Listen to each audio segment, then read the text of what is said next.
Friends, YCP నేత దారుణ హత్య, తీవ్ర కోపంలో జగన్. అసలు ఏం జరిగిందన్న పూర్తి వివరాలు తెలుసుకునే ముందు వీడియోని అయితే పూర్తిగా చూడండి.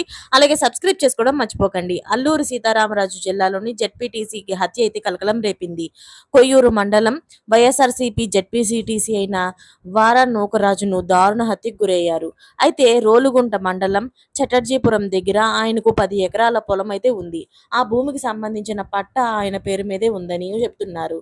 అయితే ఆ భూమిని గిరిజనులు సాగు చేసుకుంటున్నారు. గత కొన్నేళ్లుగా ఈ భూ వివాదంలోని విషయంలో అయితే బాగా వివాదం నడుస్తూ ఉంది. గిరిజనులతో గొడవలు జరుగుతూ ఉన్నాయి. గతంలో ఆయన మీద గిరిజనులు కూడా దాడి చేశారు. ఒక ప్రైవేట్ ఆసుపత్రిలో దాదాపు నెల రోజుల పాటు చికిత్స పొంది ఆసుపత్రి నుంచి డిశ్చార్జ్ అయ్యి వచ్చారు.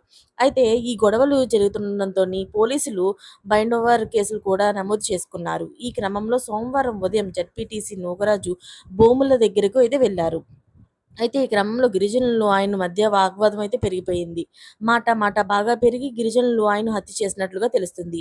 ఈ హత్య ఘటనపైన సమాచారం అందుకున్న వెంటనే కూడా రోలుగుంట పోలీసులు అయితే ఘటనా స్థలానికి వెళ్లి దర్యాప్తు అయితే ప్రారంభించారు.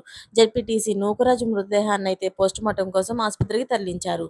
నూకరాజు మరణంతో కుటుంబ సభ్యులు తీవ్ర విషాదంలో ఉండిపోయారు.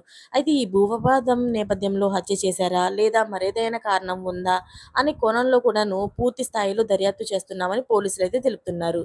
అయితే మాజీ మంత్రి గుడివాడ అమర్నాథ్ అందుకే చిన్న చిన్న వివాదాల నడుమున హత్యలకు దారితీసే పరిస్థితులు వస్తున్నాయని, రెండు వర్గాల మధ్య భూవివాదం తగాదా విషయంలోని రెవెన్యూ, పోలీస్ యంత్రాంగం నిర్లక్ష్యంగా చేస్తున్నారని, దీనిపై రెండు వర్గాలపైన బైండోవర్ చేసి చేతులు దులిపేసుకున్నారని, ఈ కారణంగానే హత్య జరిగిందని అలా అంటున్నారు. అలాగే రాష్ట్రంలోని వివాదాలు ఇంతలా పెరిగిపోతుంటే ప్రభుత్వం ఏం చేస్తుంటూ అంటూ అంటూ ప్రశ్నించారు. అలాగే ఈ విషయంలో అయితే తీవ్ర కోపంలో ఉన్నారు జగన్. మరిన్ని లేటెస్ట్ అప్డేట్స్ కోసం ఛానల్ని సబ్స్క్రైబ్ చేసుకోండి. Thanks for watching friends.